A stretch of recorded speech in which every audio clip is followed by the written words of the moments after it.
Influencer brands का भी एक अलग ही फेस चल रहा है। क्रिएटर्स अब सिर्फ प्रोडक्ट्स रिकमेंड नहीं करते पर खुद के ब्रांड्स भी लॉन्च कर रहे हैं। और ऑनेस्टली ऑडियंस भी एक्साइटेड होती है बिकॉज जब आप किसी क्रिएटर को सालों से फॉलो करते हो एक्सपेक्टेशंस ऑटोमेटिकली हाई हो जाती है। और रिसेंटली ब्यूटी क्रिएटर मृनु के ब्रांड रुचा ब्यूटी ने लॉन्च किया एक face palette which is priced at around 2100 rupees. और उसके बाद कमेंट सेक्शन में काफ़ी डिस्कशन स्टार्ट हो गए। कुछ लोग प्रोडक्ट और पैकेजिंग को अप्रिशिएट कर रहे थे पर कुछ लोग जेन्युइनली कंफ्यूज थे। 2100 फॉर दिस। और डिस्कशन सिर्फ प्राइसिंग की नहीं थी बिकॉज प्रोडक्ट को कैप्शन में डिस्क्राइब किया गया as India's first 3-in-1 baked face palette. Basically blush, bronzer और हाइलाइटर एक ही कॉम्पैक्ट में। ब्रांड के according bake formula smoother blend, minimal fallout और स्किन लाइक ग्लो प्रोवाइड करता है। पैलेट 3 शेड्स में लॉन्च हुआ है, ब्लूम, ऑरा और amber for different skin tones.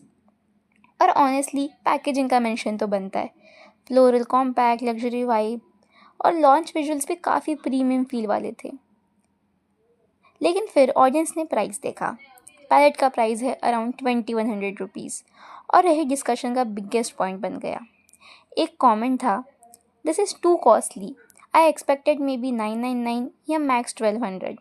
I genuinely want to buy your products, but 2099 is very costly. And honestly, this comment is very relatable because Indian beauty market में 2100 automatically premium category में चला जाता है, especially जब audience influencer brand से थोड़ा affordable expectation लेकर आती है। और प्राइस डिस्कशन यही नहीं रुकी।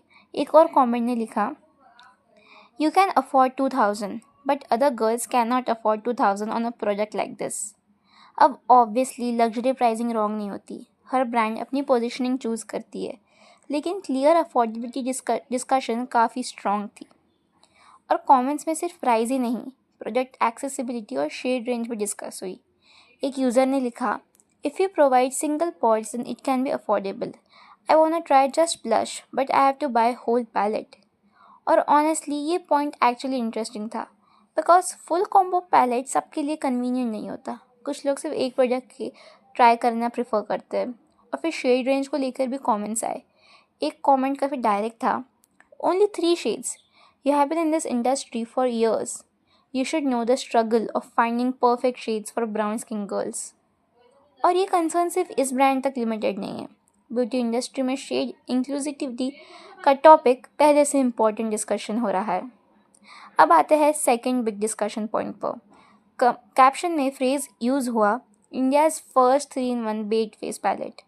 और नेचुरली इंटरनेट ने पूछा, फर्स्ट एग्जैक्टली किस सेंस में? एक कमेंट ने डायरेक्टली लिखा, how first, there are many trios with skin care infuse products. अब यहाँ एक इम्पॉर्टेंट थिंग क्लियर करना ज़रूरी है, ब्रांड ने simply India's first makeup palette नहीं बोला, स्पेसिफिक वर्डिंग यूज़ हुई है 3-in-1 baked face palette. So possible है ब्रांड किसी पर्टिकुलर फॉर्मुलेशन या कैटेगरी की बात कर रहे हो, लेकिन ऑनेस्टली जब भी कोई ब्रांड इंडियाज़ फर्स्ट जैसा फ्रेज यूज़ करता है ऑडियंस नेचुरली डिटेल्स तो पूछती ही है। दूसरा कमेंट था, first ingredient is mica and she is claiming minimal fallout. अब यहाँ बैलेंस रहना इम्पॉर्टेंट है। मीका मेकअप प्रोडक्ट्स में कॉमन इंग्रेडिएंट है, स्पेशली ग्लो और शिमर प्रोडक्ट्स में। सिर्फ इंग्रेडिएंट लिस्ट देखकर प्रोडक्ट का परफॉर्मेंस डिसाइड नहीं होता, एक्चुअल परफॉर्मेंस रियल यूसेज से जज होती है। लेकिन ऑडियंस का पॉइंट सिंपल था, अगर क्लेम स्ट्रॉन्ग है तो एक्सपेक्टेशंस भी स्ट्रॉन्ग होगी। और ऑनेस्टली ये डिस्कशन सिर्फ मृचा ब्यूटी तक लिमिटेड नहीं है, ये इन्फ्लुएंसर ब्रांड्स के लार्जर कॉन्वर्सेशन का पार्ट है। और आज ऑडियंस सिर्फ क्रिएटर के नाम पर प्रोडक्ट बाय नहीं करती, लोग इंग्रेडिएंट देखते हैं, प्राइसिंग कंपेयर करते हैं, और ये सही भी चीज़ है।